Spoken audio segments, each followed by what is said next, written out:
नमस्कार। आज के इस एक्सप्लेनर में हम एक ऐसे ऐतिहासिक रहस्य पर चर्चा करने वाले हैं जो सच में काफी हैरान करने वाला है।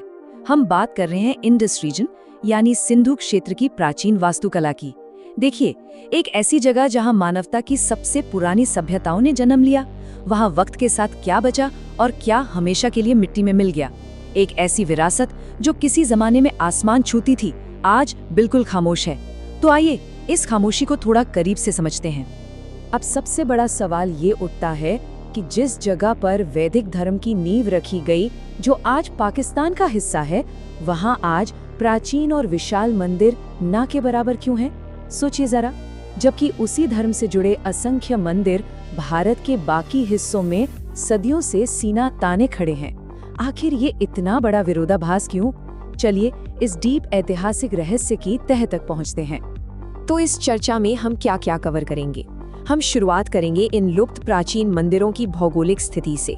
फिर हम चलेंगे मुल्तान के उस महान सूर्य मंदिर की भव्यता देखने, जानेंगे कि कैसे उसकी बेहिसाब दौलत ने ही उसकी किस्मत तय की।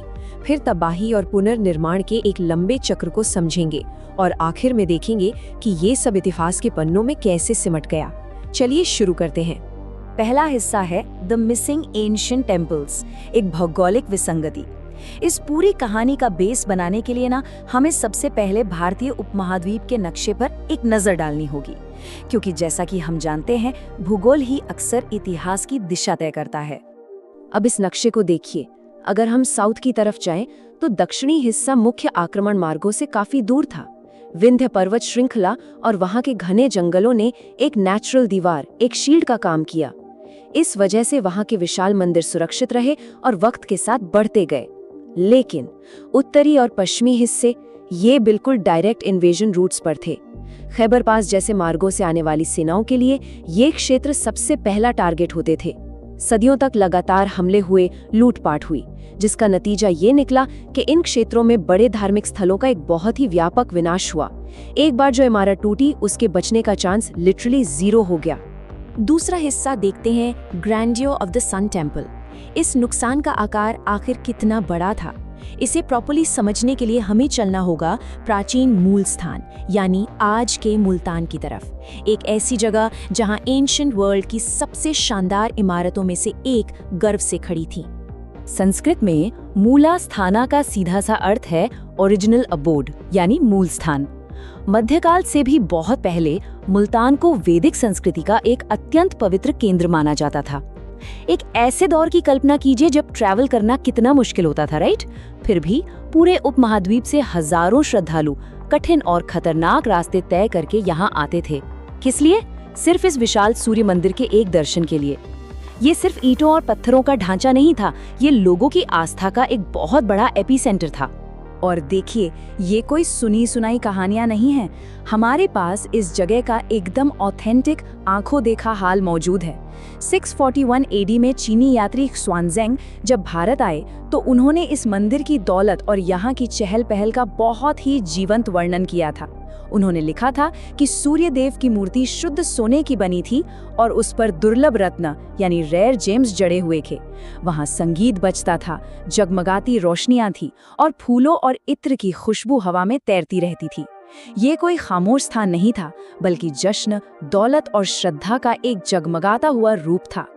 तीसरे हिस्से पर आते हैं, स्पेयर्ड फॉर अ फॉर्च्यून।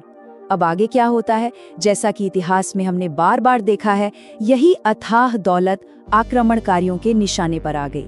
जिस चमक ने श्रद्धालुओं को बुलाया, उसी चमक ने हमलावरों को भी अट्रैक्ट किया। बात है 712 AD की, जब अरब शासक मोहम्मद बिन कासिम ने मुल्तान पर हमला किया, तो एक घनघोर घेराबंदी हुई शहर पर कब्जा करने के बाद। और ये बात ऐतिहासिक स्रोतों में साफ दर्ज है। उन्हें मंदिर के ठीक नीचे एक छुपा हुआ तहखाना मिला, जिसे पुजारियों ने बड़ी होशियारी से छुपा कर रखा था। जरा इमेजिन कीजिए उस दृश्य को। जमीन के नीचे एक पूरा का पूरा सीक्रेट रूम, जो सोने की धूल और बेशकीमती खजाने से लबालब भरा था। एक ऐसी खोज जिसने दुश्मन सेना को भी कंप्लीटली हैरानी में डाल दिया। अब यहाँ इस नंबर पर ध्यान दीजिए, 13,200। इसका क्या मतलब है? सही मायनों में 13,200 मौंड सोना उस मंदिर से उस वक्त निकाला गया था। एक मॉन्ड करीब 37 से 40 किलो का होता है। मतलब समझ रहे हैं आप, लगभग 5 लाख किलो सोना। ये इतना बड़ा, इतना विशाल खजाना था कि उस वक्त हमलावरों ने एक बड़ा प्रैक्टिकली सोच विचार किया। उन्होंने मूर्ति को नहीं तोड़ा, बल्कि मंदिर को ऐसे ही छोड़ दिया ताकि आगे भी वहां आने वाले तीर्थयात्रियों से भारी टैक्स वसूला जा सके। मतलब उस बेहिसाब दौलत ने उस वक्त के लिए ही सही मंदिर की जान बख्श दी थी। और यहाँ से कहानी एक बड़ा ही चौंकाने वाला मोड़ लेती है। अल मसूदी जैसे इम्पार्शल अरब ट्रैवलर्स के अकाउंट्स पढ़ें तो पता चलता है कि ये हिंदू मूर्ति अब मुल्तान के नए शासकों के लिए एक तगड़ा आर्थिक स्रोत और एक अनोखी पॉलिटिकल ढाल बन चुकी थी। होता ये था कि जब भी बाहर से कोई दुश्मन हमला करने आता तो नए शासक उस मूर्ति को तोड़ने की धमकी दे देते और इस डर से आक्रमणकारी तुरंत पीछे हट जाते थे। सोचिए, जो लोग इस धर्म को नहीं मानते थे वही अब उस मूर्ति को अपने बचाव का सबसे बड़ा हथियार बनाकर यूज कर रहे थे। एक बहुत ही अजीब सी विडंबना थी ये पूरी सिचुएशन। चलिए अब आते हैं चौथे हिस्से पर, साइकिल्स ऑफ डिस्ट्रक्शन। ये साफ था कि राजनीतिक ढाल और टैक्स पर टिकी ये फ्रजाइल सी शांति हमेशा नहीं चलने वाली थी। यहाँ से शुरू होता है तबाही और पुनर्निर्माण का एक और लंबा सिलसिला। इस टाइमलाइन को देखिए, 1000 सालों के अंदर ये जगह कैसे लगातार उजड़ती और बसती रही। 712 एडी में इसे लूटा गया, पर फिजिकल स्ट्रक्चर को छोड़ दिया गया। फिर आती है 10वीं सदी, जहां शियाट कर्मैशंस ने आकर इस मंदिर को भारी नुकसान पहुंचाया और मूर्ति तोड़ दी। लेकिन हैरानी की बात देखिए, वहां के लोगों ने हार नहीं मानी। 11वीं सदी आते आते हिंदुओं ने अपने इस महान मंदिर को फिर से खड़ा कर दिया। ये वाकई में लोगों के मजबूत इरादे का सबूत था। पर वक्त कहाँ रुकने वाला था। आखिरकार 17वीं शताब्दी में मुगल सम्राट औरंगजेब के दौर में इसे परमानेंट रूप से नष्ट कर दिया गया। 1000 साल तक ये स्थल बस बदलती शक्तियों और उनके कॉन्फ्लिक्ट्स का शिकार बनता रहा। ऐतिहासिक रिकॉर्ड्स ना इन हिंसक घटनाओं को बिल्कुल बिना किसी लाग लपेट के दिखाते हैं। 11वीं शताब्दी के महान विद्वान अल बिरूनी ने लिखा है कि जब कर्मेशियंस ने मुल्तान पर कब्जा किया तो शासक जालम इब्न शैबान ने मूर्ति को लिटरली टुकड़ों में तोड़ दिया और पुजारियों को बेरहमी से मार डाला। ये मंदिर के इतिहास का एक बेहद डार्क और खूनी चैप्टर था और इन इम्पार्शियल हिस्टोरियंस ने बस वैसे ही दर्ज किया जैसा उन्होंने देखा। आस्था के अद्भुत प्रदर्शन में भक्तों ने कई बार इस मंदिर को राख से दोबारा बनाने की कोशिश की, लेकिन सदियों की तबाही और संघर्ष ने ये तय कर दिया था कि जब 1818 में सिख सेना ने मुल्तान पर कब्जा किया, तब तक आसमान छूने वाली उस महान इमारत का जमीन के ऊपर नामो निशान तक नहीं बचा था। एक विशाल मंदिर जो अपनी दौलत और श्रद्धा के लिए पूरी दुनिया में जाना जाता था, वो पूरी तरह मिट्टी बन चुका था।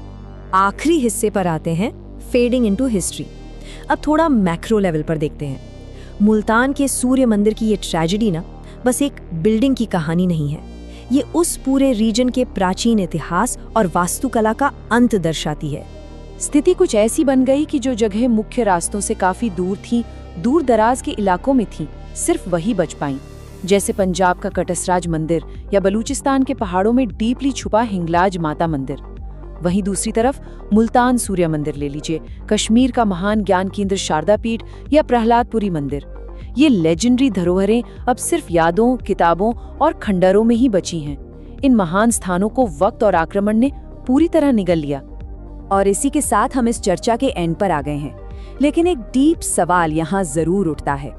जैसे जैसे आज के इतिहासकार इन खोई हुई नींवों की तलाश कर रहे हैं, मिट्टी को कुरेद रहे हैं, तो ऐसी और कितनी ही शानदार सांस्कृतिक धरोहरें होंगी जो आज भी जमीन के नीचे दफन हैं।